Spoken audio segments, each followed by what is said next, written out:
Welcome back to the Buds in the Box podcast. The Marnerless Leafs lose 4-2 against the Winnipeg Jets in basically another meaningless game.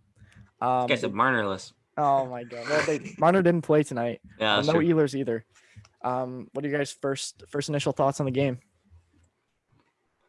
Well, the Leafs scored first, and it wasn't looking terrible. But they kind of slowed down the rest of the game. I think there was some mental mistakes, and it was once again no one wanted to get into battles, which is obviously what's going to happen in the meaningless game like that. You don't want to get injured right before the playoffs, right, and give someone else your spot. So, um, you know, it was whatever. It doesn't matter. So I didn't really mind that much, but it is what it is. Yeah, and like just a point with there that the fella just said is the people were kind of coasting again, like the Montreal game, and honestly the little names stepped up here. Well, Engvall and Mikheyev, and I thought Kerfoot had a great game too. So those people are still fighting for their conditional spot in the playoffs, right? So they're still playing their hearts out. Yeah, I feel like a lot of the game. I think we showed like there's no Matthews without Marner. I mean, there's obviously an extent to that, but you know, no Marner, and Matthews didn't have a shot until Into the third this period, yeah. third period exactly. And I think that was the only one. But Tavares's line, they had some chances. Kerfoot's line really stepped it up. But it's good to see that the players are starting to ramp it up, especially the depth forwards, because you have Riley Nash coming in, you have Hyman coming back into the lineup, so there's very little spots, which is a good problem to have. But before we actually get into the game, I just wanted to let you guys know that we are still doing the jersey giveaway. So make sure you guys comment which player and jersey you want, and make sure you like and subscribe. Also, as you know, we are being sponsored by Manscaped. They're supporting our podcast, and you can go to manscaped.com and use the code BUDS20 to get 20% off and free shipping. They're the best men's grooming company, as Felly's showing you the product that they sent us. So make sure you guys go check that out. The first period started off with a bang. 7 minutes in, the underwear. 7 minutes in, Engvall scored from Mikheyev and Galchenyuk. It was a great breakout by Galchenyuk, shooting the puck up. And then Engvall was really hungry for that puck. You can really tell he's trying to get into the playoffs, which we love to see. He blew by Dubois and put the puck in the back of the net. What do you guys think? I don't think Engvall is going to be starting in the playoffs. Yeah. That's not his fault. It's just the Leafs have such a deep lineup right now, but there's it's good that he's showing out right now, and if he does have to play in the playoffs, then you can trust a couple of guys that aren't even in the lineup right now. So Brooks too. I don't think Brooks is going to start, but him too. I mean, I don't know why everyone is going crazy about Riley Nash. From what I can remember, he's not that good. Experience. I don't see him beating out Engvall or like Brooks, but I mean, people are saying that he's this like amazing player. From what I remember, he's not that great. But anyways, the goal itself was nice. Kerfoot, I don't know if he meant to shoot 5-hole, but there was definitely a big hole there by Hellebuck. So either way, he picked it, so it was nice. Yeah, for sure. And on the Riley Nash topic, I think a big thing that stood out to us was last year how 2020 in the bubble is how well he played against us for whatever reason. Same with Texier and all Dubois. Anderson. That whole team, I don't know, they just turned into Leaf killers for that series. And like obviously, as Eric just said, there's a lot of experience from Nash, which is what they want to see. He's got grit to him too, which is what we've seen a lot of in this free agency and in the off season. So, but I mean, Engvall on that play uh, made Winnipeg look like they lost that trade, and Hellebuck not a Vesna goalie. So that's good on our side. Yeah. Riley Nash is coming off an injury too. Yeah. So it's weird because how do you just throw a guy like that into a game, like put him on a third line and just like let him go at it, coming off it like he hasn't played in like a month or month and a half, whatever it is, Yeah. right? So to me, it seems a little odd that they're just willing to throw him in on the third line, that they have that much trust in the guy. I don't even think he's practiced with the team yet. Maybe he has, but he hasn't fully practiced. So hopefully, though, I'm hoping that Hyman comes back, obviously. And just 1 point from this game was Foligno looks great again. Exactly what the Leafs need. I know Hall is having some really good, goals and whatever in Boston right now, and the Leafs could have had him. Basically, they basically 100% could have had him if they wanted him. But that's not the player they need. They've got 4 guys that can do exactly that, right? So Foligno is doing he is throwing hits. He let Brady Tkachuk have it last game.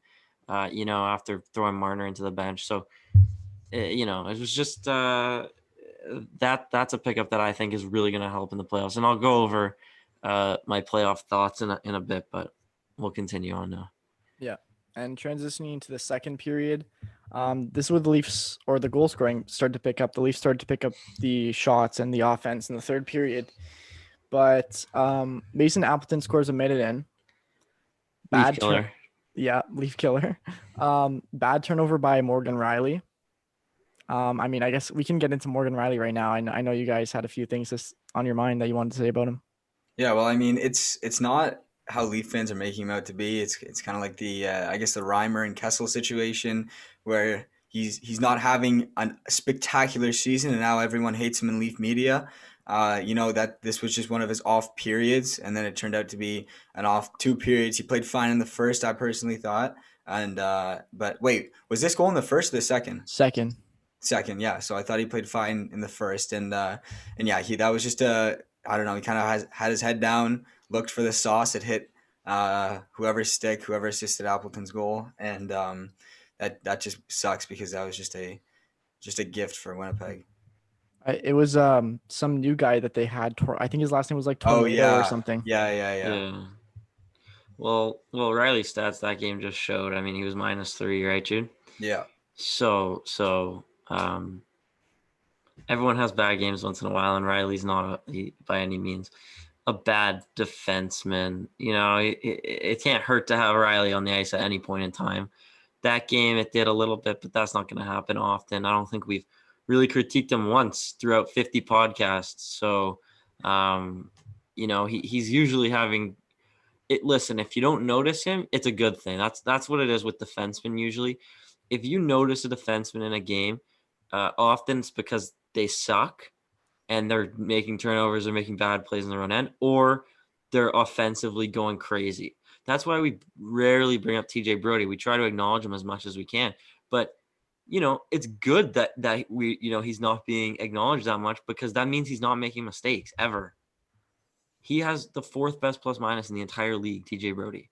Yeah. He's barely on for goals against. Like, if he's on for a goal against, and then if he is on for a goal against, it's rarely his fault. So, that the second goal, we'll get into that later, but that was not his fault. It was just Riley pinching. No. Yeah. So I mean, that's the thing, right? If you're not hearing a defenseman's name, it's usually it's a good thing. So, but yeah, Riley did make a really bad play there. So yeah. And then the next goal after that was from Toronto. Tie game at 1-1. Is it a bird? Is it a plane? Nope. It's Superman. Superman. Ilya Mikheyev scores 5 minutes in from Muzzin and Kerfoot. Kerfoot got to the point. Muzzin took a shot. And then Mikheyev did a good job staying with the puck and getting the rebound. I said this before the podcast to the boys, but the depth scoring is huge, especially, you have no Marner with Matthews, no Hyman with Matthews. And, the bottom 6 steps up and scores 2 huge goals for you. Fortunately, they didn't get the win, but it's going to be the difference maker in the playoffs for sure. What do you guys think? It always is the difference maker. I mean, those bottom 3-4 lines are the difference maker, and Spezza is showing that that's how you win some games. I mean, he's been playing on the 4th line for 56 games, and he has 30 points. Unbelievable. Yeah, that's crazy. That's unbelievable. And especially for a guy who's 36 years old, or I think he's 36, 37 years old. So, like that's just showing there. Wayne Simmons also, and these are the guys I'm going to get into a bit later, but depth scoring is a must in the playoffs, and the Leafs haven't had that at all in the last years. Obviously, you're going to get goals from Matthews. You're going to get goals from Tavares, Marner, like a lot of the time Nylander, but it's those bottom two lines that you need to produce, because those are the unpredicted goals, right? You can predict a series off of the two top lines, right? If the two top lines were playing the entire game, you could predict the entire series, but it's all about those unpredictable goals from guys like Mikheyev or Kerfoot or Simmons, right? So those are the guys that need to step up in the playoffs. Yeah, for sure. And on that topic, that was just a textbook goal. That was just perfect. I mean, not great control by Hellebuck there. And honestly, if he's playing like I'm not gonna say he had a bad game, but they're not on a good tear right now. And if they continue that, we're probably gonna see Edmonton in that second round, or we will see Edmonton in that second round. Yeah, I had a stat here that was the Jets have 6 points, I think, in their last 12 games, and that was the Leafs' first regulation loss in the past 10. So if you want to talk about, going into the playoffs with momentum, I definitely say the Leafs have it, and the Jets, they got to find it. But hopefully, or maybe they will in the with Ehlers coming back, and maybe we'll see Nolan Hockey Podcast back here for the second round. Yeah, for sure. And also, sorry, Eric, I just wanted to jump in here and say that I personally think we should have a full video on the projected Leafs lineup. I don't know about you, but we will. I think that there's a lot. I mean, the Leafs, the first game is on next Thursday on the 20th, so we've got a week basically. A week to make that video. I think that lineup's just got so much, so we should just. We put it. We'll all make a projected lineup. I think mine will not have Riley Nash in it, but we'll see. Okay, there you go. But a few minutes later, actually 10 minutes later, just like that, the Jets tie it.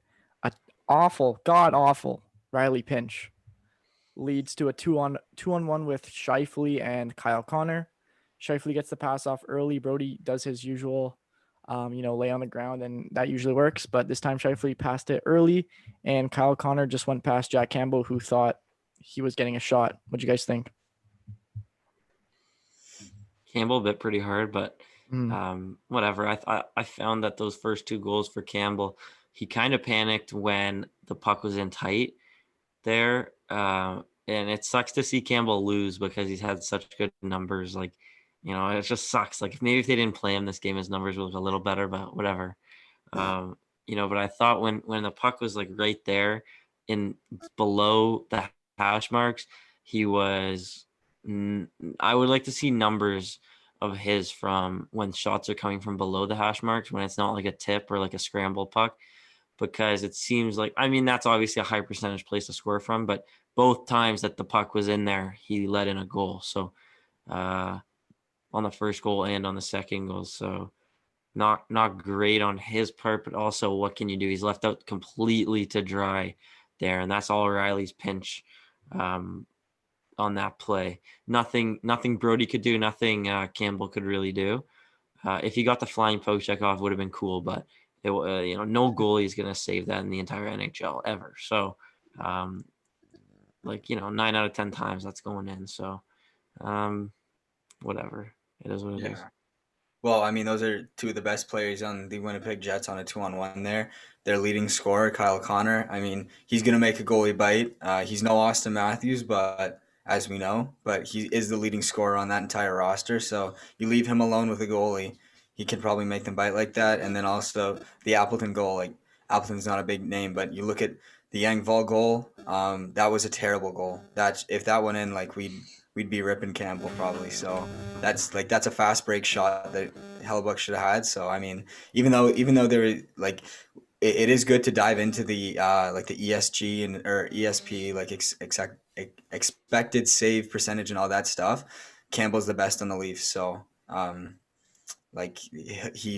wasn't his best game for sure, but who cares? Yeah. And then transitioning to third period, just a few things before the Jets goal. So the power play definitely needs to be better, 100%. I mean, they haven't scored a power play goal again in like few games. Wait, they scored last game. Oh, did they? Muzzin did. Oh, yes. Sorry, I forgot. Well, it's been very Before that, inconsistent is what I was trying. Yeah. The point I was trying to get across. But then the Jets, 5 minutes in, they score off. This is okay. This is one problem that I want to bring up, and I'm gonna group the empty net goal with this as well. But the Leafs lose another defensive zone faceoff, and the Jets score within 3 seconds off a set play. I don't know what is wrong with the Leafs, but their kryptonite is just set plays off faceoffs. If they lose the faceoff in the defensive zone, they're screwed. Like I just don't know what's going on. This is the good thing about playing Montreal in the playoffs, okay? As bad as Winnipeg has been, as bad as Hellebuck's been, whatever, the Montreal Canadiens do not have star power to do that. Yeah. They don't have – listen, their entire forward group, there's not one guy that's as skilled as Mark Scheifele or Kyle Connor or Nicolas Ehlers or Wheeler. To be completely honest with you, they have little to no star power.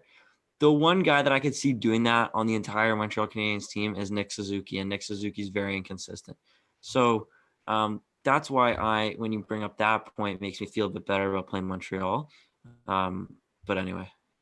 Yeah, for sure. That's a great topic, and that's why Spezza is gonna be making this playoff lineup, this roster lineup. I don't want to get into it too much, but his defensive faceoffs, his faceoff percentage is unbelievable, including for how he is. So we need him to make sure those plays don't happen. And to be honest, that was a Riley letdown. That's his guy, and that also is a set play, obviously, but you can't let someone shoot like that. You can't let Ovechkin on his side, right?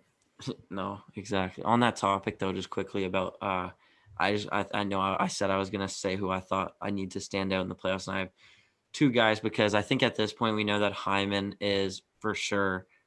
He's been so consistent. Hopefully he comes back from his injury well, but Hyman's been playing well really consistently. So, but the two guys three, I'm going to say three, that are impactful playoff players. Jason Spezza won with goal scoring ability with his shot and faceoffs. Faceoffs are huge in the playoffs. They're huge in every game, but the playoffs especially those set plays, things like that. Wayne Simmons, I think Wayne Simmons is going to be a beast come play. Like he is going to be a different monster when he gets into a playoff game. He's going to be hitting guys. He's going to be, he's going to be going into corners. Like I think Wayne Simmons is going to be a force to handle in the playoffs. And the third and last guy is Nick Foligno. I think Nick Foligno has so much playoff experience, and that's why the Leafs picked him up. I think those three guys, those veteran players, can do exactly what I just said in the playoffs, the Leafs will be a force to reckon with. I don't think anyone can really touch them if those three guys are on. Because, you're going to get Matthews and Marner scoring goals. You're going to get Tavares doing his thing.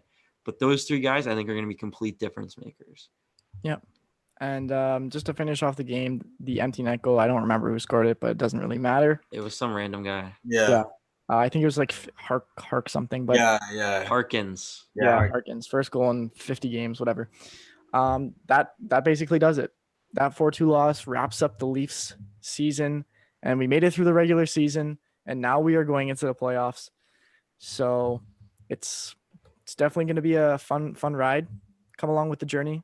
Come along with us on this journey. Yes, thank you. Make sure you guys subscribe, comment your opinion, let us know what you think.